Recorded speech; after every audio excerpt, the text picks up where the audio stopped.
Hey guys, it's Fantayzia and welcome to a chit chat sort of video. So today I'm going to be talking about why I do realistic storytelling in The Sims 4. This is going to be kind of like podcast, very chill video. So kind of like podcast style, So if that's not your thing, that's totally okay. I will have, regular Sims 4 gameplay up tomorrow. So if you guys aren't into this, that is okay. But for those of you guys who, sometimes ask me to do like just talking videos like this, then you may enjoy this. So you may be wondering why I want to talk about this. But The Sims, okay, storytelling in The Sims is so much more than just storytelling in The Sims to me. And you guys may not know that. You guys may just think, oh, she likes to just do realistic stories in her game. But it's actually so much deeper than that. And I was kind of just inspired to talk about it because it's something that I am so passionate about, so dedicated to. I get so just like motivated and inspired and feel creative when I make these stories. And the other night, something actually happened that turned into a good thing. So something happened with a comment where someone twisted my words and said that I said something I didn't, which resulted in me tweeting this here.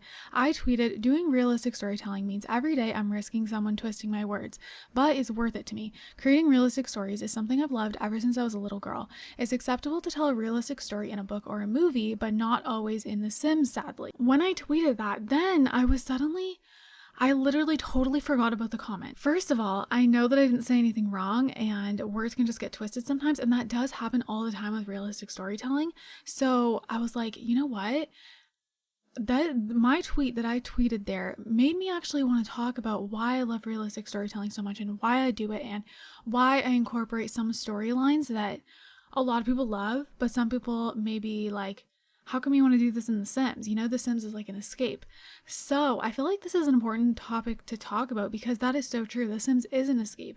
So some people, they don't want to create too realistic of storylines because then it starts to feel like real life, which they may be trying to escape from real life in their game. Something I've noticed is over the years, doing realistic storytelling is something that more and more people love so much in The Sims. Like, when I do realistic storytelling, there's definitely more people into it compared to when I don't do a realistic storyline. Do you get what I'm saying?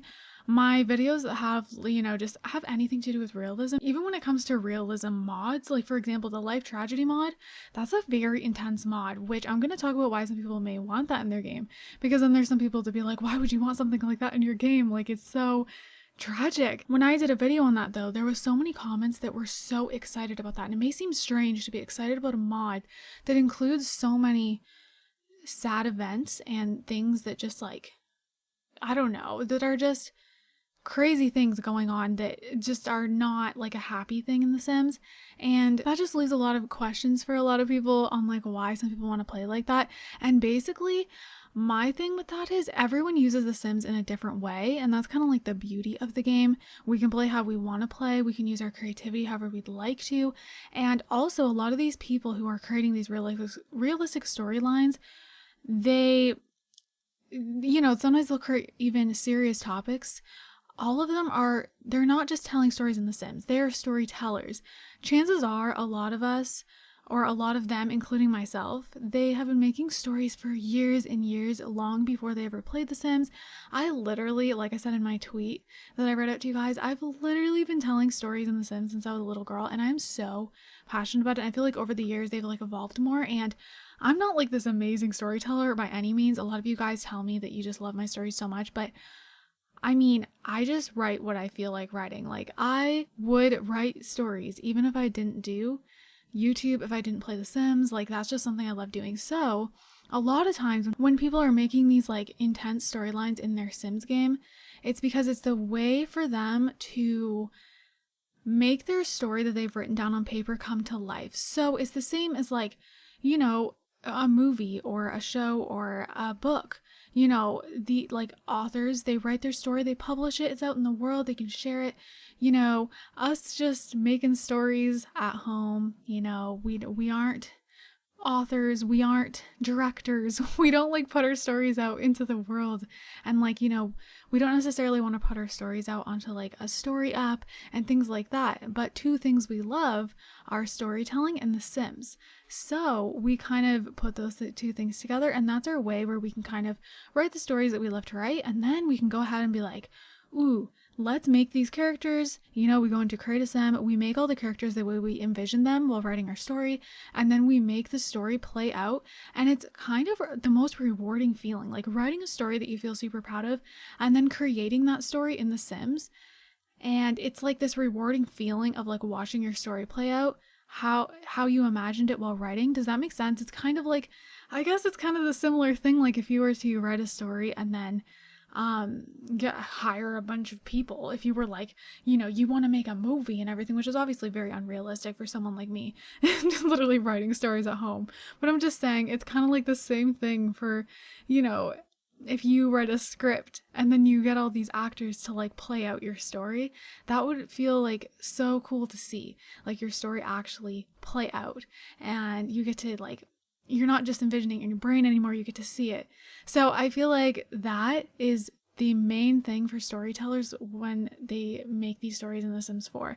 I don't know if I'm making any sense. I feel like I said, this is like a podcast style video, so I feel like it's like all over the place and so rambly, but I was just so inspired to talk about it. I don't know why. And I've been doing all these crazy storylines for like a long time now in The Sims. I remember when I first started introducing like story-based Let's Plays onto my channel, it started out small, like I wouldn't go crazy with the storylines, and I also was scared to do a lot of things.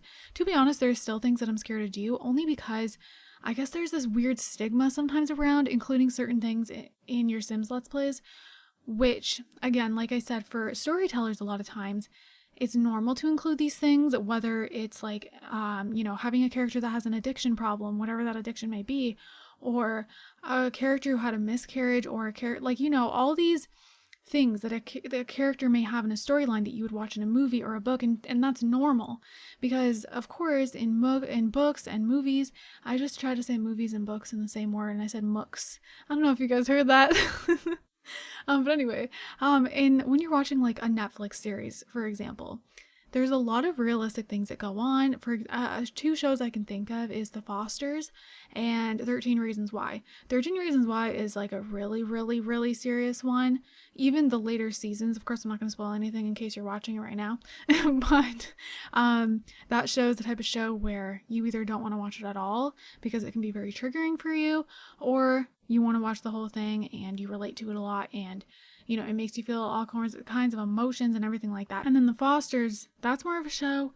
That show's finished, by the way. If you've never heard of that show, definitely recommend. I feel like most people can watch that without getting triggered and stuff, even though it includes a lot of real life serious events. It's also a very feel good show. That's one of my favorites when it comes to kind of the way I tell stories, because I feel like that show is it's exactly how I tell stories. It shows the up and downs of life. It shows the really good times. It shows the really bad times. It shows it just shows everything. Like, it just shows the tough situations going on with these foster children and, their life in foster homes that can be really serious and bad. Sometimes they're abusive and everything like that, but then it also shows them getting into good homes and, all like the amazing things that come with that. And like, it just shows the ups and downs. It shows such realistic things that could really happen in real life, and I just love that. So yeah, as I was saying, I gradually started introducing storylines more and more into my Let's Plays, and lately I have been including even more, like even in my Create a Sims, and I'm sometimes using topics that are very touchy. In my last Create a Sim, it was a more touchy subject. She went to a party, she got taken advantage of, she got pregnant, she doesn't know who the father is, and it is in no way, shape, or form her fault at all. But she also feels that she wishes she never went to that party, and it's her biggest mess up in the way of going to that party, because that's not her. She usually wouldn't have went, but her friend talked her into it. However, what happened that night, is that her fault? Absolutely not. No matter what the situation is, it is not your fault if that happens to you. So, that was kind of hard to express in a matter of 6 minutes, because that Create a Sim was like 6 minutes, but I tried to explain myself the best I could. So many of you guys love that story, and I was so happy about it, because I was like kind of nervous to tell a story like that, because I've never told a story exactly in that way before. Of course, I've told stories where like an accidental pregnancy happens, but not in that way. And I feel like, even though it can be scary to kind of put your stories out there that include touchy subjects and stuff like that, I feel like it's important, because if for example, like I said, if I'm a storyteller and I'm writing all these stories and they would be acceptable if they're in like a Netflix series or a book. It'd be totally normal because people are used to seeing stuff like that in a book or in things like that, you know? So, but in The Sims, sometimes it can be a little more scary just because, you know, The Sims is a game and stuff like that. But if I'm creating these realistic storylines and I'm having maybe someone who's like addicted to alcohol and someone who, I don't know, they had an affair on their wife or their husband, just serious topics like that. If I'm including those type of things, but then I'm not including you know, someone getting taken advantage of one night, or recently one of my Sims had a miscarriage, which I didn't make happen. It actually happened with a mod. It happened with Wicked Whims and Base Mental mod combined together, made a miscarriage happen, and it was so unexpected. If you guys didn't see that, it's in my modded Let's Play, and some of you guys really appreciated it. Some people were a little bit iffy that happened. Of course, they knew though I didn't make that happen, so I didn't get anyone twisting my words really or anything like that because it just happened unexpectedly. You know what I mean? But some people were like, I love that you kept this part in the video and didn't just shy away from it because it is something that happens in real life and you do realistic storytelling. So it's important to include everything that can happen in life, you know? So there is certain things that also, like, you know, I'm scared to talk about and stuff like that. But if I'm going to write it in a book, like my notebook, if I'm going to get my notebook and write this story and something happens to this girl or this guy or whoever that could be like a touchy subject, why wouldn't I include that in a storyline that I make in The Sims? If I use The Sims to storytell, why would I just, you know, avoid that topic? You know what I mean? So I feel like it's important for us storytellers to include these things, even if it's like tragic events, because no life is perfect. Like, things happen. And if I make realistic storylines and I put them into The Sims and I just have it be like sunshine and rainbows all the time, and then it just kind of seems like, well, that's not really realistic. Because someone could even have, like, I've had characters that have a really great life, but something still, you know, at some point happened to them that could be really hard. Whether that's, example, my Discover University Let's Play, that was a very, you know, lighthearted series, but it still included one of my Sims getting pregnant, and it was unexpected, and basically she struggled really hard with college, and it's a more like lighter subject, but it's still like a struggle the Sim went through, and it was really hard for her. And yeah, I feel like I'm gonna, like, you know, if I'm gonna include that, then we should also include like other struggles. You know, I can't just avoid some things with my storytelling. So that is why sometimes storytellers, if they play The Sims and they do Let's Plays, they might include topics that you might be like, why do they want to include that in The Sims? It's honestly because they're using The Sims probably in a different way than you use The Sims. And I definitely sometimes love to play just to play and just not really, like, example, I have another second channel called Fantaizia Plays, and I have a series that's just called Let's Play The Sims 4, and that's where I just go in and play the game and let the story kind of build itself. And that's a very lighthearted series. I don't know if something tragic will happen. I'm not going to make anything tragic happen. If it does, it does. If it doesn't, it doesn't. So right now, like, everything's going great in that series. There's nothing sad. There's nothing like that. There's nothing that was like a hard thing that the Sim went through. Everything is just perfect. So, you know, sometimes I like to play like that. But when it comes to, you know, really feeling like so connected to characters, that's when I like to make a story first and then make it come to life in The Sims. And I mean, when I watch shows, like I said, example, The Fosters, one of my all-time favorite shows, and I think that's because that show has made me cry in so many episodes. It's made me feel this like strong connection to the characters as if they're real. Like, I love shows that do that. I love shows that give you chills, and just, I love those shows. I love those shows so much. I also love shows like Fuller House that are just happy, happy, happy. But like, when it comes to shows that I get truly addicted to, it's always ones that are like The Fosters. I'm just gonna use that show as an example because it's like the top one I can think of. So I just wanted to like talk about this, and like, you know, maybe some of you guys relate to me and you guys tell stories the way you do in The Sims for the same reasons. And going back, actually, the life tragedies mod. So most people are like obsessed with that mod, but I know there's like sometimes people that are like, why do you want this? Because that mod has like kidnapping, and like your Sims can get like this deathly illness and have to go to the hospital, and they can get cured, or they can die, and they can get like all these crazy things. They can get run over by a car, and just things that are very like, they just take you back and you're like, whoa. And the reason a lot of people want that in their game is because, especially in The Sims 4, you guys, in The Sims 4, you gotta be creative to enjoy this game. So there's so many more people doing storytelling like this, and so many people like writing down stories and just writing stories the way they've never done before and like making it come to life in their game. And they may write a story that potentially wasn't even for The Sims. Like if they're writing stories like me and they've been writing them for years, they may have written down the story in a notebook that included a kidnapping, which is completely normal to do in a story. You know, lots of people have written stories about like a kidnapping situation. So that's not the main point of the story, but within the story, someone got kidnapped. Okay. We've seen it happen a million times in movies, at least I have. And that's a normal topic to have in a story. But that's not a normal topic in real life. But when it comes to stories, that's a normal topic to tell a story about, because it brings the person in, they're interested, like what happens next. So someone could write a whole big story. Within that story, someone gets kidnapped.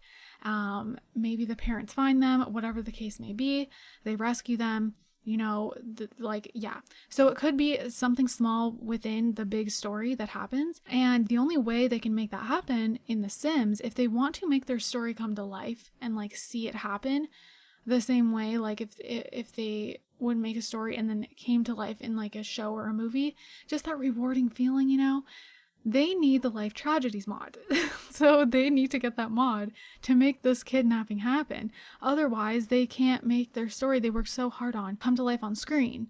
So yeah, that's pretty much the best I can explain it. I feel like that explains it perfectly, to be honest. Another good way to explain it actually is we aren't movie directors. We're just people who love to create stories, and we can't go and hire all these characters to act out like a story we created. So we do it in The Sims, and The Sims is like a movie set, and the Sim characters are like the actors and actresses for us.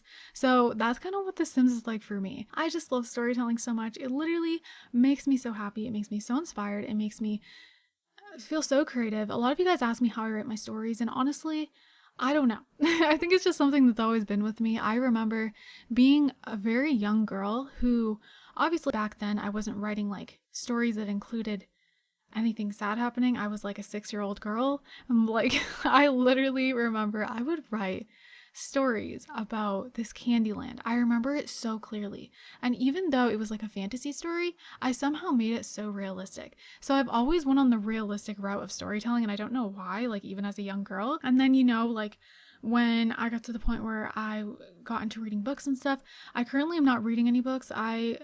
I'm like obsessed with realistic like Netflix series and all of that currently at the moment. But when I first got into reading books, I remember like I'd always want the realistic books, and just stuff like that, and just love stories that were like realistic love stories that would like pull me in, you know. I love that too. So yeah, I was writing this story as like a 6-year-old girl. I was writing on my computer in like the Word app or whatever, like Microsoft Word, and I was just writing this long, never-ending story about a Candyland. And it was so detailed, so realistic, even though Candylands do not exist. I was like, I don't know. I still remember it so much. I wish I still had that story, but that was on like a super old computer that I don't have anymore. But anyways, you guys, yeah, I've just always loved doing this. And I want to thank all of you who love my stories and support me with my stories, and those of you who tell me that you got chills when I read my story out to you and everything like that. I got some comments like that when I started my eco lifestyle let's play, and that story had like something tragic happen, but then also it's not too touchy, you know. So it also has like a lot of happy things with the mother and daughter. So it's like a mix of both, which is what I love doing a lot, because again, no life is perfect, and there's things that happen to people in real life, and that's what I want to show in The Sims. You know, I don't want to just always have every single story I make be so happy, but have happy moments and then the hard moments. I feel like that's what life is about.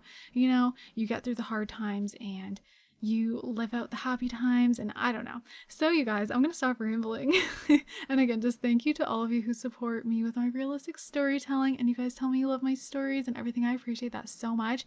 And if you're someone who maybe like never understood the whole realistic storytelling, when you watch like certain YouTubers that do that, or you go on Tumblr and there's a lot of people who like post their realistic sim stories and stuff like that, and you've never really understood why they put in like some sad things that happen. Hopefully this kind of like makes that make sense for you. But yeah, I was just super inspired to talk about it ever since I made that tweet, and obviously I can't ramble on in a tweet like this because there's a character limit, so I was like, I am gonna make a video and just talk about all of this. So you guys, I'm gonna wrap this up here, and we do have to do our notification Fantacorn fam shout out. So this one goes to Sophia Neal, and thank you so much, girl. I literally appreciate you.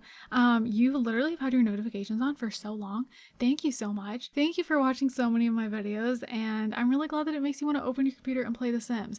That's also what I love to do. I want you guys to want to play The Sims when you watch me play The Sims, and recently I actually had some people tell me that because of my storytelling, it's made you guys want to do realistic storytelling the way I do it, and that just makes me so happy too. I feel like it just makes The Sims like this whole other world. It just, if you aren't really a fan of The Sims 4 very much, it really just makes The Sims a whole other experience because it's like you're creating a movie set in your game. It's kind of fun. So anyways, thank you so much, Sophia, for your comment. I appreciate you, and if you guys want a chance to be in a notification Fantacorn fam shoutout, all you gotta do is comment down below on any video. You can comment anything you want, or you can comment some unicorn emojis and turn your notifications on. So you guys, I hope you enjoyed this rambly chit chat video. I don't know what this is, but I wanted to talk about it, and sometimes I just do a podcast style video when I want to talk. So I hope you enjoyed. I hope you guys are all having an amazing day, and don't forget to leave some positivity down below. I love you guys all so much, and I will see you guys in my next video. Bye guys.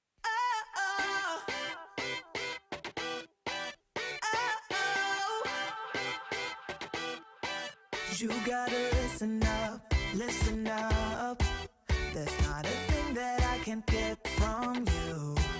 Boy, I don't need that much.